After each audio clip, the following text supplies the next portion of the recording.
Hello, beautiful homemakers. We are continuing Chapter 2 of the first pamphlet of the original Fascinating Womanhood pamphlets, written in 1922, where the steadfast worshiper may be found. Personally, however, we would prefer one of the 53 men in the prospectively eligible group. Stenographers and other women with business experience ought to be able to pick out of this group a rising young man who is not only bound to succeed, but who is bound to make a great success. These young men, moreover, haven't been spoiled, as the eligible men have, by having a number of ambitious mothers constantly pursuing them. They are not overbearing and egotistical. They are more likely to be considerate, kind, true, and noble. You are more likely to find among them not merely a good provider, but also a companionable partner and a steadfast worshiper. Yes, you say, that is just the kind of man I want. But if he cannot afford to marry, what can be done about it? Several things. You will learn in a later chapter how to maneuver such a man into asking you to wait for him until his earnings increase. Once you are engaged, you will find the wait not as long as you anticipated. With a little girl waiting for him and encouraging him, the man's ambition and energy will increase to such an extent that he will increase his earning capacity in much less time than he otherwise would. Besides, if you are once sure of him, such a man is well worth waiting for. After the engagement, moreover, the girl can bring out the fact that she is willing to stint and deny for a year or two, or that she is willing to add her own earnings to the household budget, so that the man is encouraged to contemplate an immediate marriage. The man, in fact, though he does not know it, may be already earning enough to support a wife in a modest way, and it will be no difficulty to convince him of his mistaken view of the matter. In short, if he is the admirable young man described, and enterprising and industrious to boot, it is well worth your while to suffer a little discomfort for a year or two in order to enjoy the years of prosperity and happiness that are bound to follow. These young men, of course, realizing their present ineligibility for the place of provider for a household, are rather reluctant to propose matrimony. But as we shall learn in a later chapter, this reluctance is no obstacle whatever to a clever girl. As a result of our analysis, we know that there are plenty of chances for a clever girl, not necessarily a beautiful or bewitching one, to win not only a man, but a highly desirable man. We have confined our analysis to a community of 300 unmarried men and 300 unmarried women, but whether you analyze a community of 600, 6,000, or 6 million, the proportions will be substantially the same, and the clever girl will have the same chances. We now have the bird's-eye view of the problem before us. What, then, will be the general plan of attack which we were to decide upon in this chapter? The general plan of attack. For guidance here we cannot do better than to turn again to those experts in the art of winning men, the successful businessman and the eloquent orator. I attribute, says one orator, at least half of my success in winning men to the fact that I am enlisted in a good cause. I have something worth being eloquent about. Without a good cause to speak for, men might applaud my cleverness, but they would never surrender to my views. Even in a good cause, it is difficult enough to stir men to action. In a bad cause, it is almost impossible. I find, then, that the biggest part of my work is to find a good cause to speak for. But having done that, I don't do as many other sincere people do, depend entirely upon the cause to win for me. I assume that the cause alone is helpless without the aid of art, and I exercise upon it all the principles of good oratory, all the diplomacy and strategy at my command. And I, the business genius tells us, attribute the greater part of my success to the fact that I had an article of merit to begin with. Without such an article to offer, I might indeed have attracted men's attention to my merchandise. I might even have aroused their interest, but I could never have brought them to desire and action. My carefully prepared advertising and my intensive salesmanship would have been defeated by the article itself. In the long run, I cannot create a desire for my article unless it is an article worth having, an article that men ought to want. Even then, the task is difficult. I therefore devote half of my energy toward getting articles to sell that confer a real benefit upon my customer. But even when I have such an article, I cannot afford to sit back and wait for men to come and ask for it. A great deal of study must be put upon the appearance of the product, the way in which it is wrapped or packed, so that the appearance alone will suggest its merit. For example, I sell, among other things, a high-grade perfume. If I packed that perfume in a soda bottle in a cheap pasteboard box, it might be the finest perfume on earth, but people wouldn't believe it worth having. I therefore pack that perfume in an exquisitely shaped and tinted cut-glass bottle with a satin-lined imitation leather case. This suggests the dainty exquisiteness of the perfume itself. But a good product such as this, even when it looks as good as it really is, will not sell of itself. There is too much competition. In addition, therefore, to having a meritorious product appropriately presented, I resort to every trick and every art known to advertising and salesmanship to create a desire for it. Why the girl must be worthy. We find then that without a cause worth speaking for, or an article worth having, the art of winning men, on these fields at least, cannot be very successfully applied. If you will stop and think a minute, you will realize that this is equally true in the field of matrimony. Unless she is a girl worth having, one that a man ought to want, one who will confer a real benefit upon the man who marries her, she might indeed attract his attention or arouse his interest, but she is little likely to create in him a desire to marry her. It is difficult enough even for such a girl to win a man. For a girl not worth having, it is almost impossible. In rare cases, of course, the men can be misled as to the merit of the girl. But a marriage based upon deception is sure to end, if not in divorce, at least in misery. Not one girl in 1,000, moreover, can become sufficiently expert in the art of winning men to overcome the handicap of being an unworthy girl in the first place. All her art, all her generalship and strategy are defeated by the character of the girl herself. Just as a Napoleon or a Lee, with all his genius, could easily have been defeated by a disloyal army. Look upon your brain, therefore, as your general, and upon your character as your army, and let your character be a loyal and obedient supporter of your general.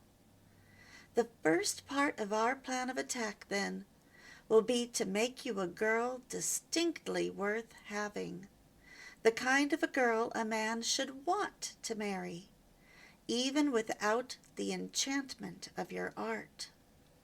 And this reminds me of a story. I remember going to an outdoor spa and resort with my vivacious, outgoing, and beautiful friend, and she was a really big flirt. I was used to her coy behavior, but that day I was cringing at her overly flirtatious ways, and I was embarrassed by how she acted and by what the men all were saying to her. And then one man was surprisingly honest, and he hurt her feelings, but what he said was true. When she batted her eyelashes and cooed, "But would you marry me?" she fully expected him to answer with a flirtatious "yes," but instead he laughed in her face, and he replied, "Marry you? No, I would not marry you. I'd marry your friend, She'd be a great wife, but you would only be a good mistress." Shocked, she exited the pool, and I found her in the locker room crying, "I am not wife material. I'm mistress material. That's why my boyfriends won't marry me." You need to be careful how you act. You need to develop a worthy character, and we'll be talking more about that later. But if you're a Christian, you should already have a worthy character because you're looking to the Lord for how to act. Next section is called, "What is the Man's Viewpoint?" Now, don't hastily conclude that you already fulfill this requirement. Of course, you are a girl worth having, or we should not want to teach you this art.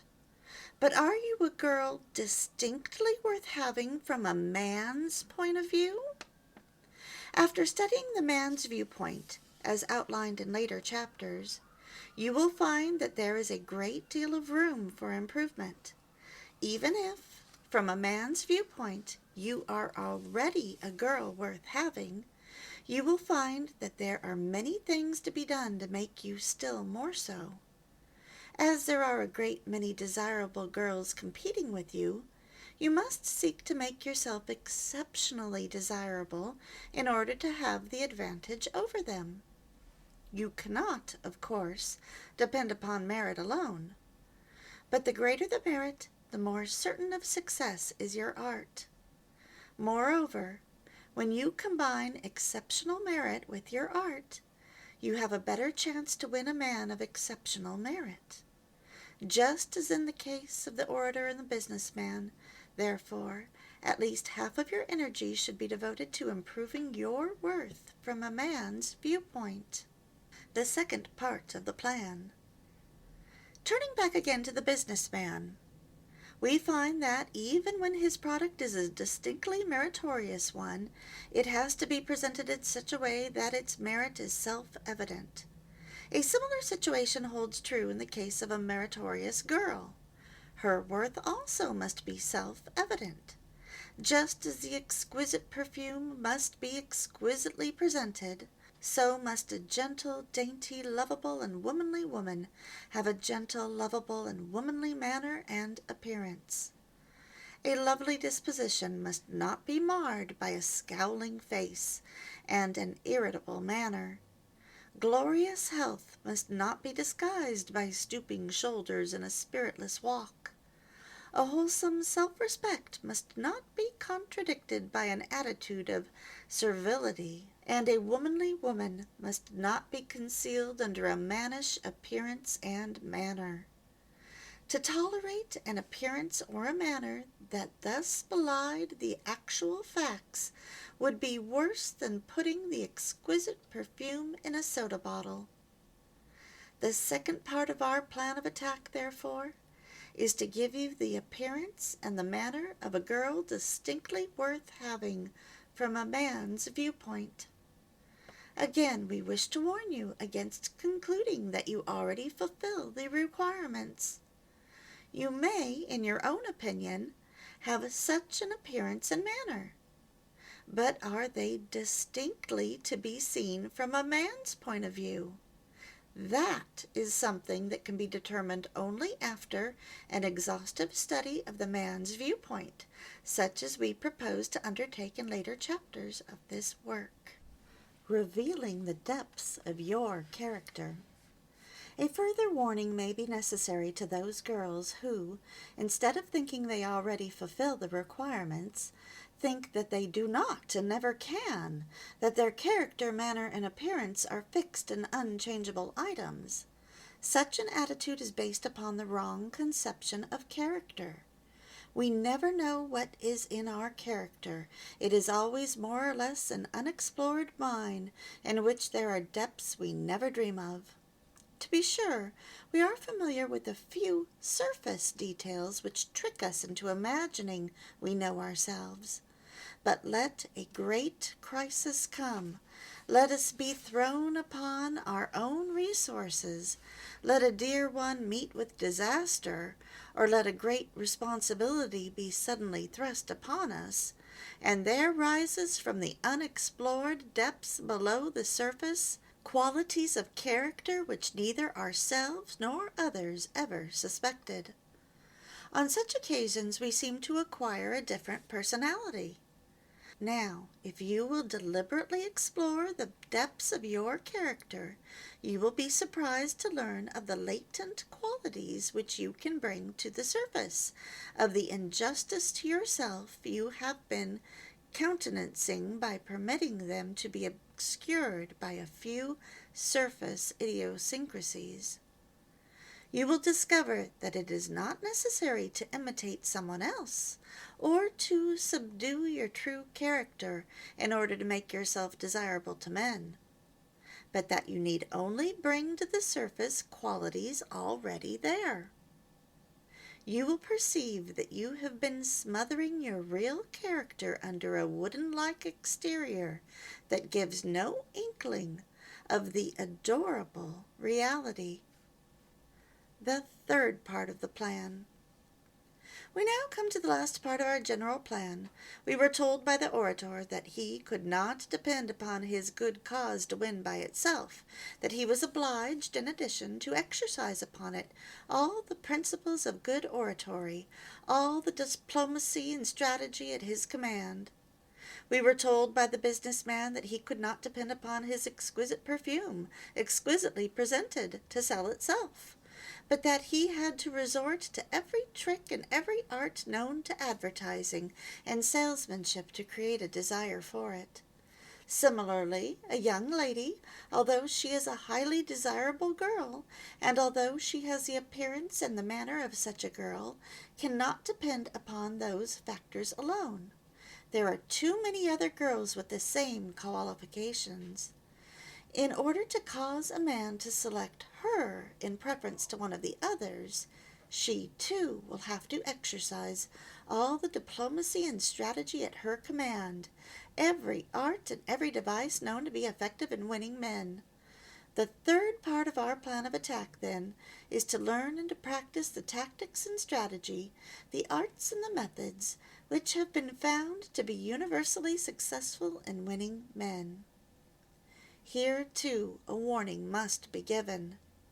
9 girls out of 10, we know, will skip the first 2 parts of our plan of attack and concentrate upon the third. The last part, the practical application of our principles, is naturally the most interesting part. The study of yourself alone, such as the first 2 parts require, is not nearly so entertaining as the study of men and the manner in which they are won. The last part, too, being the practical application, will seem the most practical part of the work. You may get the impression that with the many ingenious arts and devices there outlined for the winning of men, the mastery of the first 2 parts of your plan of campaign is of comparative insignificance. This is entirely wrong. Unless you master the man's viewpoint as outlined in these 2 parts, unless you apply the viewpoint in making yourself more desirable, you will be no more likely to succeed than the businessman who wastes all his shrewd advertising and masterful salesmanship upon a product that lacks merit, or the orator who exercises all his eloquence upon a cause which is known to be unworthy. If you expect to meet with success, therefore, you will proceed right through this work in the order given, and not jump immediately, without the necessary preparation, to the third and last part of your campaign. And if you're thinking that you don't care about the man's point of view, well, you'll care when you get married and you don't get along with him, or when you can't get him to marry you, even though you've been with him for several years. One thing they will cover is how we have been taught to quash the very traits that attract men, the traits you generally admire in other women, including how they dress, how they speak, what they do, how they act. That is oftentimes not what a man admires at all. So if you're modeling yourself upon another woman, and she is not in a wonderful marriage herself, then you have the wrong model. There's a lot more, but I'll cover it in another video.